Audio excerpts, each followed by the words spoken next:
Area would be kind of like this right here, so you can, you know, this helps. That is the whole welding.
President Trump, sir, your message to the people of the Philippines.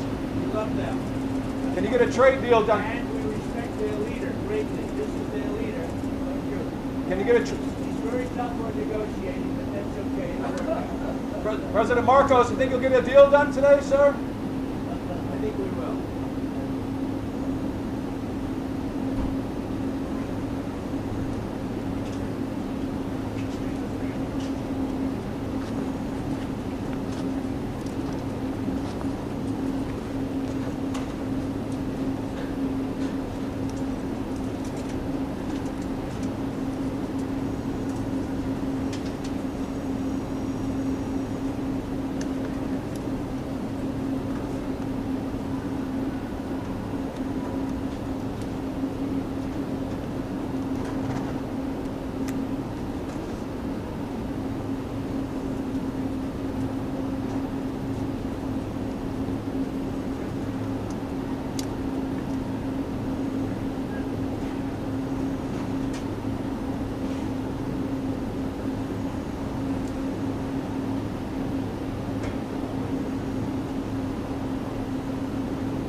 On my right.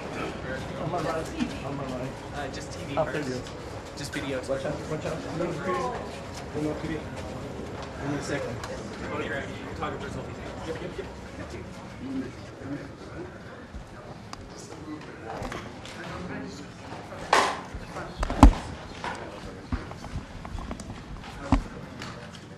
Be careful back there.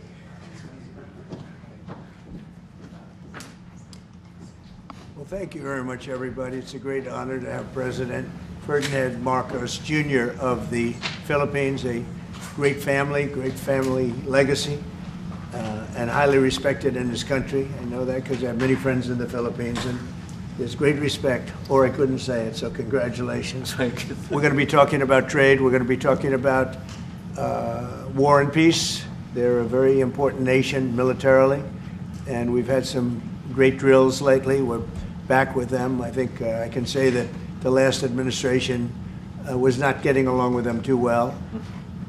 They didn't get along with anybody. They didn't know. Honestly, they didn't know what they were doing. But we have some fantastic military relationships with the Philippines, and that's been reinstituted. And Pete, I would say that you couldn't be happier, right, with the relationship. So I just want to say it's an honor to have you. We're going to talk about trade today, and we're very close to finishing a trade deal, big trade deal actually. And we do a lot of business with you. It's a lot of income coming in for both groups. But I was surprised to see the kind of numbers. They're very big, and they're going to get bigger under what we're doing and what we're proposing. And I just want to thank you for being with us. It's a great honor. You and your representative. It's really a great honor. We have a big announcement. AstraZeneca, the big drug company, is going to spend $50 billion, just announced $50 billion in the United States in order to build various places all over the country, big manufacturing plants, pharmaceutical plants all over the country, so that's an honor. And he said they did that because of the election and because of the fact that the tariffs are placed. So they're building their facilities in New York. $50 billion, that's a big investment. And it's going to be a very good investment. I have no doubt about it. So thank you to AstraZeneca. And with that, I'd like to have you say a few words, please. Thank you very much, Mr. President. Of course, we're all very happy to be here to once again reaffirm the very strong ties between the Philippines and the United States, ties that go back over 100 years. And considering the context in which we live these days, especially in my part of the world, this has evolved into as important a relationship as is possible to have. We must remember that the United States is our only treaty partner in the Philippines, and that has stood us in good stead over the years, certainly through the Second World War, and the cultural memory of all Filipinos, down to even the school children, is that our strongest, closest, most reliable ally has always been the United States. And that is something that we value, that we are grateful for, and that we will continue to foster as we go on. With the leadership of President Trump, I am very confident that we will be able to achieve that. I think it is worthwhile to remember that it was President Trump who, in his first term, characterized the relationship between the Philippines and the United States as ironclad. And that has been necessarily the case since that time that you made that statement, sir.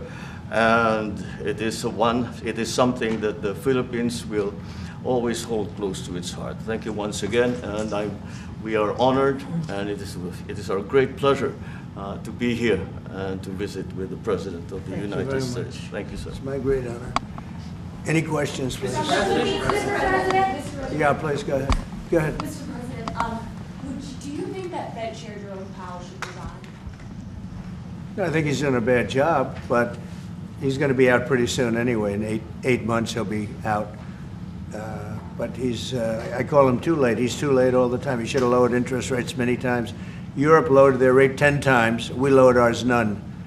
And it's causing a problem for people that want to buy a home. Look, our economy is so strong now, we're blowing through everything. We're setting records. You know that, you see that. And whether it's the Philippines or anyone else, we're setting records at levels that nobody's ever seen before. But you know what? People aren't able to buy a house because this guy is a numbskull. He keeps the rates too high and probably doing it for political reasons. The only time I remember him cutting rates, I mean, he cut the rates just before the election to try and help Kamala or whoever he was trying to help. He probably didn't know. And he's building a building. He's $2.7 billion. They have a $900 million overrun. What is that? And that was given by Biden. That was another Biden deal. And this guy's building this building that's severely overrun. And what does he need the building for? What does he need? He needs space for more people. So they did a big study the other day, and they called all of the great intellects and the great economists and all of the great everything. And it was 71, and only 2 got it right. Me and another gentleman that happens to be very smart. 69 people got it wrong, and the Fed got it wrong, more wrong than anybody. And you know, he has these think tanks, and they build buildings for people that think. And it's really not thinking. It's a little bit of combination of thinking, but it's something you sort of have or you don't have. They don't. The job he's done is just terrible. He ought to raise interest rates. You know, we should be at 1%. We should be leading the world. Instead, we're paying 4%. And if you look at what that means, that's over $1 trillion in interest that we have to pay. That with the striking of a pen, we would be saving more than $1 trillion. Is that right, Scott? Yes, Do you have sir. anything to say about it? Yes, sir. I called yesterday and this morning for the Fed to do a big internal investigation to understand not their monetary policy, but everything else. The Fed has had big mission creep, and that's where a lot of the spending's going. That's why they're building these new or refurbishing these buildings. And I think they got to stay in their lane. And I think that based on the way they cut rates last fall, they should be cutting rates now. It's inconceivable, I know the Fed very well, that they can be spending $2.7 billion to build a building. They don't do anything. It's the greatest job. You show up one day, a half a day, you make a little speech, the economy's doing well, the economy's not doing well, we're going to raise interest. And he's got it wrong. That's why I call him too late, T-O-O, too late. And it's really too bad. But it is affecting people that want to buy houses, and that shouldn't happen. And Mr. President, And you know, he should lower them. Those rates should be 3 points lower. That's what they should be, 3 points lower, maybe more than that. I would like to ask both of you Yes. one question. Mr. President Marcos, next year, Philippines is going to be the rotating chair of ASEAN. I wonder how do you plan to balance your relationship between the United States and China? And for President Trump, Kremlin yesterday said if you are going to Beijing in September, they wouldn't rule out a meeting between you and President Putin. Is such a meeting possible? And how soon do you plan to visit China? Well, we have a lot of meetings possible. President Xi has invited me to China, and we'll probably be doing that in the not too distant future, a little bit out, but not too distant. And I've been invited by a lot of people, and we'll make those decisions pretty soon. Please. Well, as you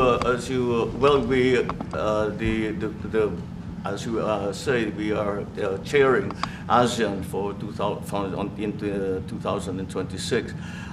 There is no need, in a sense, to balance, as you characterize as, to balance our relationship between the United States and China, simply because our foreign policy is an independent one, and we are essentially concerned with the defense of our territory and the exercise of our sovereign rights. Now, whether we do this not alone, We need to do this with our partners. And again, our strongest partner has always been the United States. But of course, we are trying to form coalitions and multilateral relations so that those like-minded nations who share the same values as we do, who hew to international law, most specifically the UNCLOS,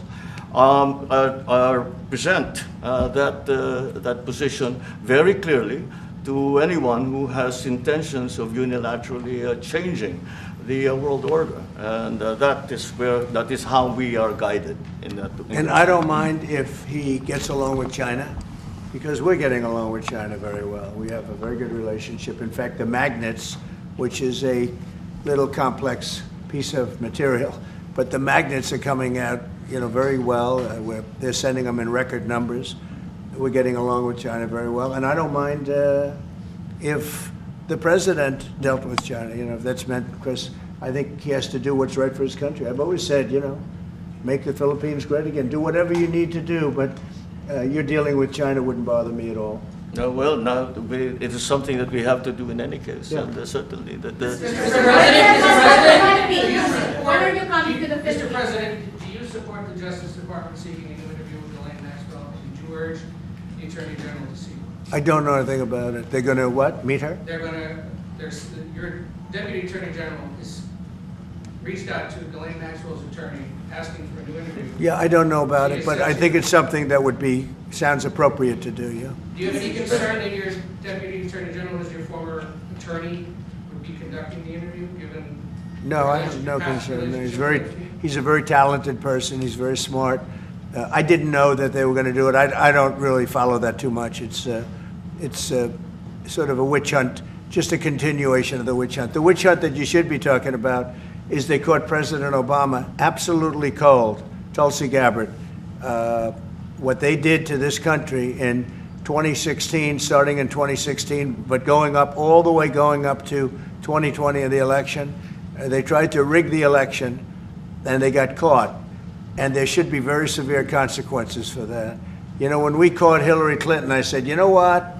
Let's not go too far here. It's the ex-wife of a president, and I thought it was sort of terrible. And I let her off the hook, and I'm very happy I did. But it's time to start, after what they did to me, and whether it's right or wrong, it's time to go after people. Obama's been caught directly. So people say, oh, a group. It's not a group. It's Obama. His orders are on the paper. The papers are signed. The papers came right out of their office. They sent everything to be highly classified. Well, the highly classified's been released. And what they did in 2016 and in 2020 is very criminal. It's criminal at the highest level. So that's really the things you should be talking about. I know nothing about the other, but I think it's appropriate that they do go. May I ask you about that, Mr. President? Yeah. Tulsi Gabbard has submitted a criminal referral to the Department of Justice. From your perspective, who should the DOJ target as part of their investigation? What specific figures in the Obama administration? Well, based on what I read, and I read pretty much what you read, it would be President Obama. He started it. And Biden was there with him, and Comey was there, and Clapper. The whole group was there. Brennan, they were all there in a room. Right here, this was the room. This is much more beautiful than it was then, but that's okay. I have nice pictures up. They came out of the vaults. They were in there for 100 years. This is much more beautiful. We have the Declaration of Independence now in the room, which wasn't here. I guess people didn't feel too good about putting it here, but I do. But you know what? If you look at those papers, they have them stone cold, and it was President Obama. It wasn't lots of people all over the place. It was them too. But the leader of the gang was President Obama, Barack Hussein Obama. Have you heard of him? And except for the fact that he gets shielded by the press for his entire life, that's the one they... Look, he's guilty. It's not a question. I like to say, let's give it time. It's there. He's guilty. This was treason. This was every word you can think of. They tried to steal the election. They tried to obfuscate the election. They did things that nobody's ever even imagined, even in other countries.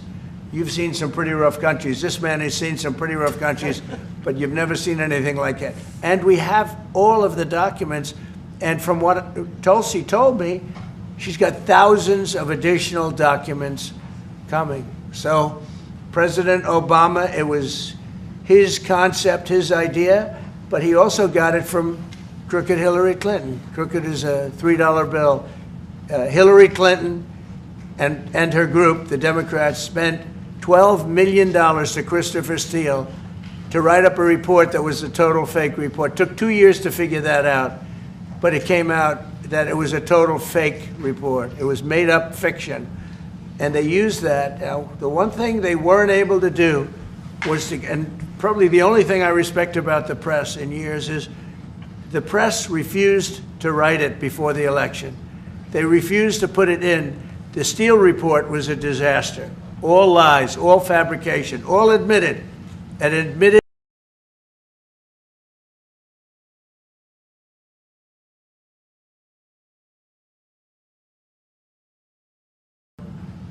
and they wanted to get that report in before the election. And I'll tell you what, I talk about all the time, the fake news, how bad it is. But in this case, they wouldn't do it.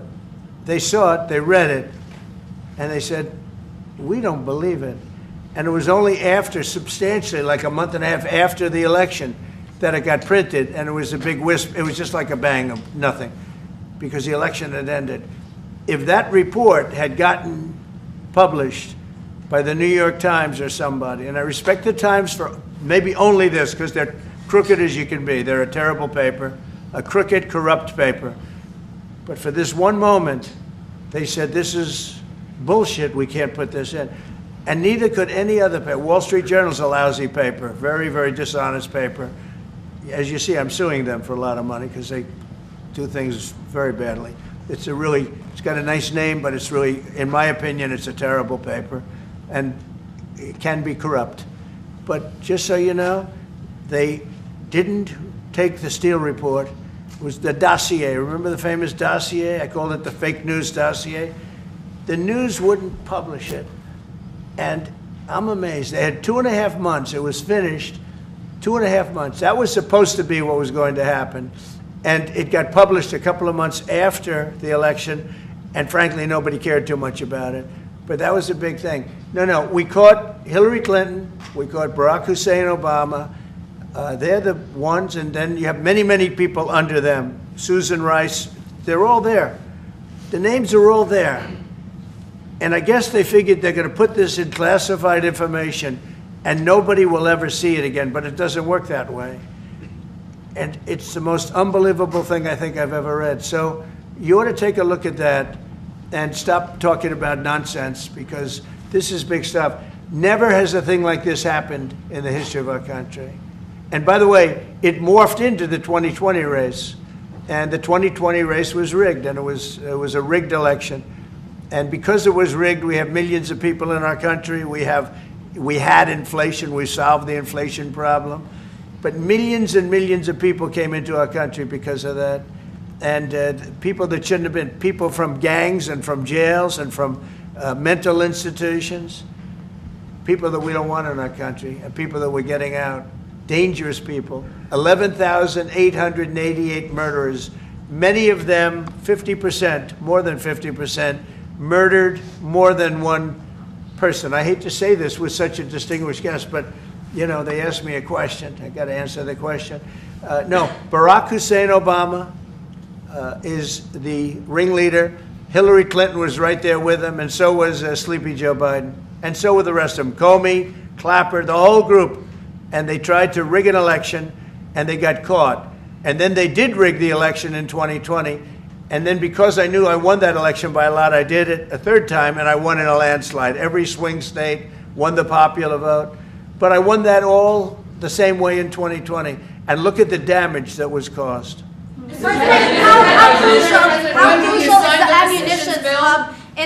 How crucial is the ammunition hub that the U.S. plans to build in Subic and the Luzon corridor, considering that these will be built in areas that hosts strategic ports as well as military air bases? You're talking ammunition?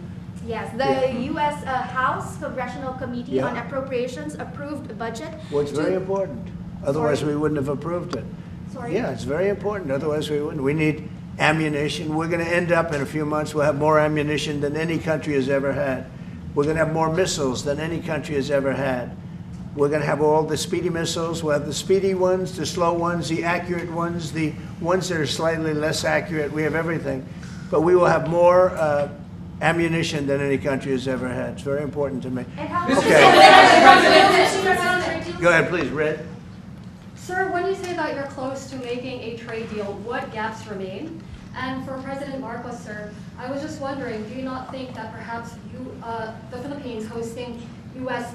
missile systems could be considered escalatory by China, especially because they can strike leaders in China? Thank you. Well, it's an honor to be with this gentleman. You know, I've known him, and I've known his family, actually, but I've known him.